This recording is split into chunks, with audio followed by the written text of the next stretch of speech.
नमस्कार दोस्तों, आपका स्वागत है आपके अपने YouTube channel DVC education classes में। आज की क्लास में पढ़ने वाला इंटर बोर्ड परीक्षा 2026 के लिए हिंदी का वायरल ऑब्जेक्टिव क्वेश्चन पढ़ने वाले हैं।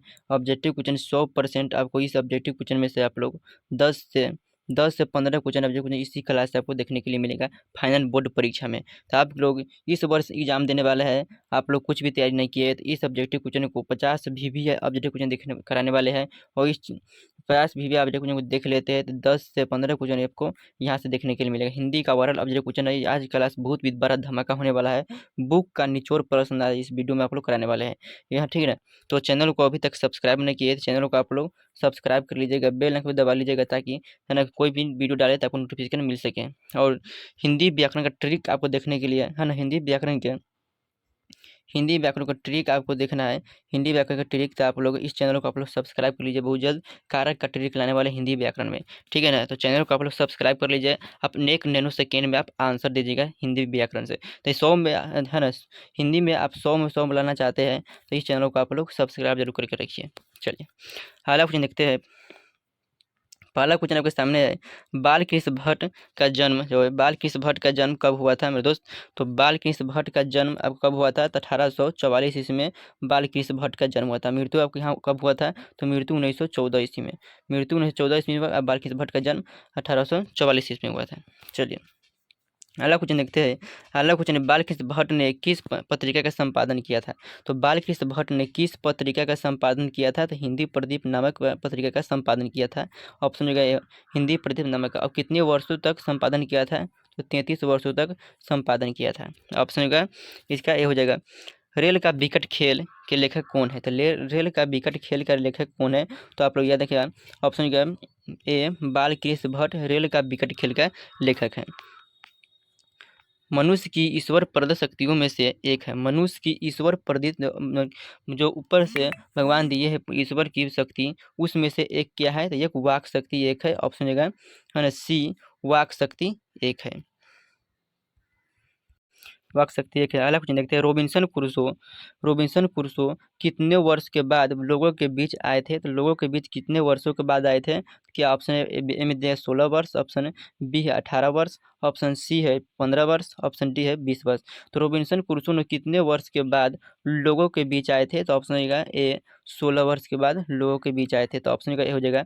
और अगला प्रश्न देखते हैं। एडिसन ने कितने लोगों की बातचीत को श्रेष्ठ बातचीत मानी है। तो जो ना एडिसन ने कितने लोगों की बातचीत को श्रेष्ठ बातचीत है ना मानी है। तो ऑप्शन ए में दिया है 2, ऑप्शन बी में दिया है 3 है ना 4, ऑप्शन सी में दिया है 6, ऑप्शन डी में है 8। तो मेरे दोस्त अगर पूछा है क्वेश्चन है एडिसन ने कितने लोगों की बातचीत को श्रेष्ठ बातचीत माना है तो 2 लोगों की बातचीत को श्रेष्ठ बातचीत माना है। तो ऑप्शन ये हो जाएगा। कितने लोगों की बातचीत को अंगूठी की नग्न की समान मानी गई। तो अंगूठी की नग्न की समान कौन सी बातचीत को माना गया था तो कितने लोगों की बातचीत को 3 लोगों की बातचीत को। फॉर्मेलिटी कितने लोगों की बातचीत को राम मनोवर या फॉर्मेलिटी पूछे तो कितने लोगों की बातचीत को माना गया 4 लोगों की बातचीत को। और उत्तम सबसे उत्तम विचार किसे माना गया है तो अपने आप से अवाक होकर बात करना। यूरोप में बातचीत की कला को क्या कहते हैं। तो यूरोप में बातचीत की कला है उसे क्या कहते हैं तो आर्ट ऑफ कन्वर्सेशन कहते हैं मेरे दोस्त। आर्ट ऑफ कन्वर्सेशन ऑप्शन का ए हो जाएगा। आर्ट ऑफ कन्वर्सेशन कहते हैं। अलग देखते हैं। अलग क्वेश्चन है 9 नंबर क्वेश्चन है, काव्य कला प्रवीण गोष्ठी को क्या कहते हैं। काव्य कला प्रवीण गोष्ठी को क्या कहते हैं तो मेरे दोस्त काव्य कला प्रवीण गोष्ठी को आपको याद रखिएगा। काव्य कला प्रवीण गोष्ठी को क्या कहते हैं। ऑप्शन ए में दिया है सुहृदय गोष्ठी, ऑप्शन बी में दिया है काव्य हृदय गोष्ठी, ऑप्शन सी में दिया है काव्य संगोष्ठी, ऑप्शन सी डी में दिया है सूर्य गोष्ठी। तो मेरे तो आपको बताना काव्य प्रवीण कला गोष्ठी को क्या कहते हैं। तो आप क्या कहते हैं सुहृदय गोष्ठी कहते हैं। ऑप्शन का हो जाएगा सुहृदय गोष्ठी कहते हैं। 10 में क्वेश्चन है, 25 वर्ष से ऊपर वाले की बातचीत को कैसी बातचीत कहते हैं। जो 25 वर्ष से ऊपर है उसे बातचीत को कैसी बातचीत होती है तो सागर्भित। ऑप्शन का हो जाएगा सागर्भित बातचीत होती है। किसे होती है सागर्भित। अलग देखते हैं 25 वर्ष से नीचे वाले की बातचीत को कैसी बातचीत माना जाए। तो 25 वर्ष से नीचे वाले बातचीत कैसी बातचीत है ना, कैसी बहुत होती है? तो दिल बहलाव, ऑप्शन जगह हो जाएगा ऑप्शन बी हो जाएगा, दिल बहलाव बातचीत होती है 25 वर्ष से नीचे के वाले की, 25 वर्ष से ऊपर वाले के सागर्भित। चलिए अगला क्वेश्चन देखते हैं, 12वां क्वेश्चन देखते हैं। 12 नंबर है, भाषण में किसका मौका होता है? तो भाषण में जो है किसका मौका होता है? तो नाज नखरे का मौका होता है। ऑप्शन हो जाएगा नाज नखरे का मौका होता है।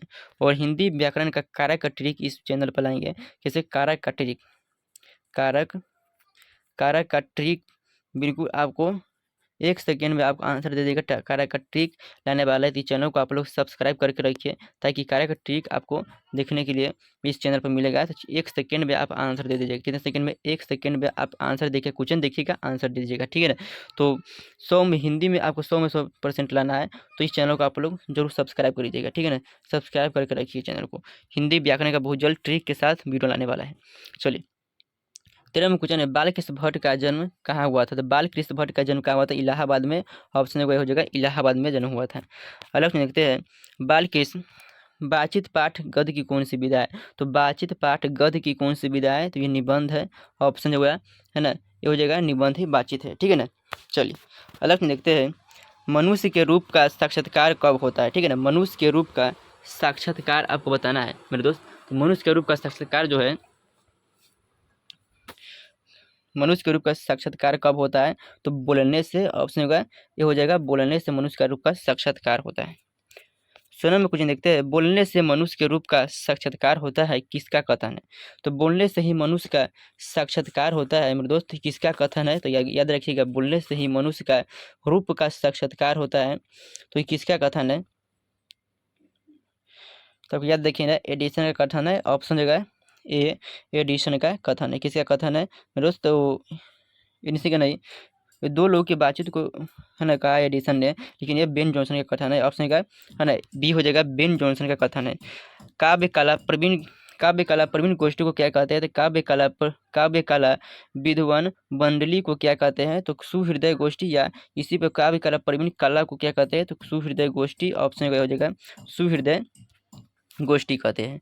बाहरी बातचीत में किसकी आवश्यकता होती है? तो बाहरी बातचीत में किसकी आवश्यकता पड़ती है? तो फरीक की आवश्यकता पड़ती है। ऑप्शन हो जाएगा फरीक की आवश्यकता पड़ती है। अलग देखिए, प्रपंचात्मक संसार का आईना किसे कहा गया है? तो प्रपंचात्मक संसार का आईना मेरे दोस्त किसे कहा गया है? तो याद रखिएगा, ऑप्शन ए में दिया भीतरी बाहरी मनोवृत्ति, ऑप्शन बी में है भीतरी मनोवृत्ति, ऑप्शन सी में है सामाजिक मर्यादा, ऑप्शन डी में राजनीतिक विमर्श। तो आपको बताना है प्रपंच संसार का आईना किसे कहा जाता है? तो प्रपंच संसार का आईना मेरे दोस्त किसे कहा जाता है? तो याद रखिएगा, 19 नंबर का आपको क्वेश्चन हो जाएगा, है ना, भीतरी मनोवृत्ति को कहा जाता है। तो ऑप्शन है ना, ऑप्शन इसका हो जाएगा बी, भीतरी मनोवृत्ति को कहा जाता है। अगला क्वेश्चन देखते हैं, अगला क्वेश्चन है आपके सामने है, अगला क्वेश्चन है, बाल है ना बालकृष्ण भट्ट को आधुनिक है ना बालकृष्ण भट्ट को आधुनिक हिंदी आलोचना का जन्मदाता किसने कहा था? हिंदी है ना, तो आधुनिक हिंदी आलोचनाता का जन्मदाता किसने कहा है? तो रामविलास शर्मा। ऑप्शन सी हो जाएगा रामविलास शर्मा कहा है। अगला देखते हैं, बालकृष्ण भट्ट किस युग के रचनाकार है? तो बालकृष्ण भट्ट किस युग के रचनाकार है मेरे दोस्त? तो बालकृष्ण भट्ट जो है वो भारतेंदु युग के रचनाकार है। ऑप्शन जगह हो जाएगा भारतेंदु युग के रचनाकार है बालकृष्ण भट्ट। जो कुछ धुआं और मवाद जमा रहता है वह भाप बनकर कैसे निकल जाता है? जो कुछ मेरे दोस्त, जो कुछ धुआं और मवाद जमा रहता है वो भाप बनकर कैसे निकल जाता है? तो बातचीत के जरिए, बातचीत के जरिए है ना धुआं और मवाद बाहर निकल जाता है। तो ऑप्शन हो गया ए हो जाएगा बिल्कुल करेक्ट आंसर। भट्ट निबंधमाला कितने खंडों में प्रकाशित है? तो भट्ट निबंधमाला कितने खंडों में प्रकाशित है मेरे दोस्त? 3 खंडों में प्रकाशित है। ऑप्शन ए बी हो जाएगा 3 खंडों में भट्ट निबंधमाला है ना, भट्ट निबंधमाला 2 खंडों में प्रकाशित है, सॉरी 2 खंडों में प्रकाशित है। ऑप्शन का ए हो जाएगा 2 खंडों में प्रकाशित है, 3 बोला गया, 2 इसका करेक्ट आंसर हो जाएगा। उसने कहा था कहानी का प्रकाशन कब हुआ था? तो उसने कहा था कहानी का प्रकाशन कब हुआ था? तो ऑप्शन हो जाएगा ए 1900 है ना 1915 ईस्वी में उसने कहा कहानी का प्रकाशन हुआ था, ठीक है ना। चलिए अगला क्वेश्चन देखते हैं, पूछेगा उसने कहा था कहानी में कितने कहानी का चर्चा है? तो 3 कहानी का चर्चा है, ठीक है ना। तो उसने कहा था कहानी पर किस निर्देशक ने फिल्म बनाई? तो फिल्म किस निर्देशक ने बनाई है? तो बिमल राय। ऑप्शन है ना ये हो जाएगा बिमल राय ने है ना फिल्म बनाई है। उसने कहा था कहानी का आरंभ किस शहर से हुआ है? तो उसने कहा था कहानी का आरंभ किस शहर से हुआ है? शहर पूछा तो आपको बताना है ना, अमृतसर से। और लड़का और लड़की है ना अमृतसर में कहाँ रहते थे? तो अपने मामा के यहाँ। कहाँ रहते थे? अपने मामा के यहाँ रहते थे। और कि लड़का कहाँ रहता था? मंगरे माझी में रहते थे। और लड़का का उम्र कितना था? तो 12 वर्ष। लड़का का उम्र 12 वर्ष, लड़की का उम्र 8 वर्ष था। ठीक है ना, याद रखिएगा, लड़का का उम्र 12 वर्ष, लड़की का उम्र 8 वर्ष। ये लड़की के क्या नाम था? तो लड़की का नाम किस क्या था? तो अगर याद रखिएगा, सूबेदारनी। सूबेदारनी के पति के नाम हजरा सिंह। हजरा सिंह के बेटे का नाम बोधा। बोधा जो है कितने वर्ष है ना, कितने साल के नौकरी में तैयारी करे थे? 1 वर्ष से नौकरी में है ना लगे थे फौज में। ठीक है ना, चलिए। उसने कहा था कहानी के आरंभ में लड़के है ना लड़की की उम्र, लड़के का उम्र कितना है? तो लड़के पूछे 12 वर्ष, लड़की पूछा 8 वर्ष। ठीक है ना, चलिए अलग देखते हैं। उसने कहा था कहानी में लड़की पूछ दिया, लड़की का उम्र 8 वर्ष। ठीक है ना, चलिए 29वें क्वेश्चन है। उसने कहा था कहानी का दूसरा भाग कितने वर्षों के अंतराल के बाद शुरू हुआ था? कितने वर्षों के अंतराल के बाद शुरू हुआ था? उसने कहा था कहानी का जो है 25 वर्ष के बाद जो शुरू हुआ था। ठीक है ना, तो ऑप्शन जो इसका हो जाएगा 25 वर्ष, ऑप्शन का ये हो जाएगा। उसने कहा था कहानी में है ना, उसने कहा था कहानी में किस महायुद्ध का वर्णन है? तो किस महायुद्ध का वर्णन है? तो प्रथम महायुद्ध का है ना वर्णन, प्रथम महा है ना प्रथम विश्व महायुद्ध का। चलिए अरे तो उसने कहा था कहानी शब्द का प्रयोग किसके लिए किया गया था? उसने कहा था कहानी में उसने शब्द का प्रयोग किसके लिए किया गया था मेरे दोस्त? तो सूबेदारनी के लिए। ऑप्शन ये हो जाएगा, सूबेदारनी के लिए किया गया था।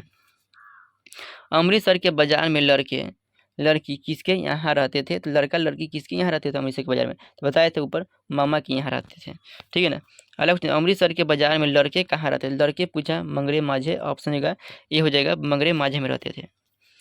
लहना सीन का 12 होकर है ना, लहना सीन 12 होकर किस नंबर का जमींदार बने थे? तो जो लहना सिंह है वो 12 होकर किस नंबर का जमींदार बने थे? 77 सिख राइफल का। ऑप्शन होगा ये हो जाएगा सिर्फ है ना 77 सिख राइफल का। सूबेदार का नाम क्या है? सूबेदार का नाम क्या है? तब हजारा सिंह है। हजारा सिंह के बेटे का नाम बोधा सिंह है। हजारा सिंह के बेटे का नाम बोधा सिंह है। बोधा सिंह को किसने बचाया था? तो लहना सिंह ने। किसने बनाया था? लहना लहना सिंह ने। ठीक है ना, चलिए अगला देखते हैं। अगला क्वेश्चन है सूबेदार के बेटे का नाम क्या है? सूबेदार के बेटे का नाम क्या है? सूबेदार के बेटे का नाम तो क्या देखिएगा, बोधा सिंह सूबेदार के बेटे का नाम है। अलग देखते हैं लहना सिंह किसके विरुद्ध लड़ रहे थे? तो किसके विरुद्ध लड़ रहे थे? तो जर्मनी वाले के विरुद्ध लड़ रहे थे। और किसके ओर से लड़ रहे थे? तो इंग्लैंड की ओर से लड़ रहे थे। ठीक है ना, चलिए अलग देखते लहना सिंह कितने दिनों में की छुट्टी पर घर आए थे? तो लहना सिंह जो है कितने 2 दिनों की छुट्टी पर घर आए थे? तो 7 दिनों की छुट्टी पर घर आए थे। ऑप्शन होगा ये हो जाएगा, 7 दिनों की छुट्टी पर घर आए थे। सूबेदार का गांव कहाँ है? तो सूबेदार का गांव जो है वो सूबेदार का गांव लहना सिंह के रास्ते में है। ऑप्शन इसका हो जाएगा ये हो जाएगा, लहना सिंह के रास्ते में सूबेदार का गांव है। ठीक है ना, चलिए अगला देखते हैं। अगला क्वेश्चन आपको युद्ध में है ना, युद्ध में कितने जर्मन घायल हुए थे? तो युद्ध में जो है कितने जर्मन घायल हुए थे मेरे दोस्त? युद्ध में कितने जर्मन घायल हुए थे? तो 63 जर्मन घायल हुए थे। और अब 63 जर्मन घायल हुए। ठीक है ना, चलिए अगला क्वेश्चन देखते हैं। अगला क्वेश्चन आपको 41 नंबर क्वेश्चन है, युद्ध में कितने सिख मारे गए थे? तो युद्ध में कितने सिख मारे गए थे? सिख कितने मारे गए थे? तो आपको बताना है, सिख 15 मारे गए थे। कितने सिख मारे गए थे? 15 मारे गए। जर्मन वाले के खाई में घुसते समय वहाँ कितने सिख थे? 8 सिख थे। ठीक है, चलिए अगला क्वेश्चन देखते हैं। जर्मन वाले वेद पढ़कर क्या जान गए हैं? तो जर्मन वाले वेद पढ़कर विमान उड़ाना जान गए हैं। ऑप्शन देगा ये हो जाएगा, विमान उड़ाना जान गए हैं। ठीक है ना, चलिए अगला क्वेश्चन देखते हैं। उसने कहा था कहानी पर किस बड़े समीक्षा की गई है? तो उसने कहा था कहानी पर किस बड़े समीक्षा पूर्ण की गई है? तो किस प्रस्तुत पंक्ति की है ना, तो प्रस्तुत पंक्ति है। तो इसका जो आंसर हो जाएगा रामधर है ना, हजारी प्रसाद द्विवेदी हो जाएगा। ऑप्शन इसका कौन सा हो जाएगा? हजारी प्रसाद द्विवेदी हो जाएगा। आपको इस क्वेश्चन को आप लोग देख लीजिएगा मेरे ख्याल से है ना, इसका ये आंसर हो जाएगा। आपको देख लीजिएगा क्वेश्चन को एक बार। ठीक है ना, चलिए अलग देखते हैं। वैष्णवी से टकरा कर लड़के ने कौन सी उपाधि पाई थी? तो वैष्णवी से टकरा कर लड़का ने कौन सी उपाधि पाई थी मेरे दोस्त? उपाधि कौन सी पाई थी? ऑप्शन ए में दिया है पागल की। ऑप्शन बी में दिया है उद्दंड की। ऑप्शन सी में अंधे। ऑप्शन डी में है बहरे। तो अंधे है ना, वैष्णवी से टकराकर लड़के ने कौन सी उपाधि पाई थी? तो अंधे की उपाधि पाई थी। ऑप्शन सी हो जाएगा, अंधे की उपाधि पाई थी। 45वें क्वेश्चन देखते हैं, निमोनिया से मरने वालों को क्या नहीं मिला करते? तो निमोनिया से मरने वालों को क्या नहीं मिला करते? क्या ऑप्शन है पेंसिल, पदक, ऑप्शन मुरब्बे, ऑप्शन वेतन। तो मुरब्बे से है ना, तो निमोनिया से मरने वालों को क्या नहीं मिलते हैं? तो मुरब्बे नहीं मिला करते। ऑप्शन का सी हो जाएगा, मुरब्बे नहीं मिला करते हैं। अगला क्वेश्चन देखते हैं, लहना सीन के लड़ाई स्थल से, लहना सीन के लड़ाई स्थल से कितनी दूर पर दूसरे खाई वाले की सैनिक थे? तो कितनी दूर पर दूसरे खाई वाले के सैनिक? 3 मील दूर पर। ऑप्शन एक जगह 3 मील दूर पर। सूबेदार को कितने बेटे थे? सूबेदार को एक बेटे था। ऑप्शन का सी ए हो जाएगा, सूबेदार को एक बेटे थे।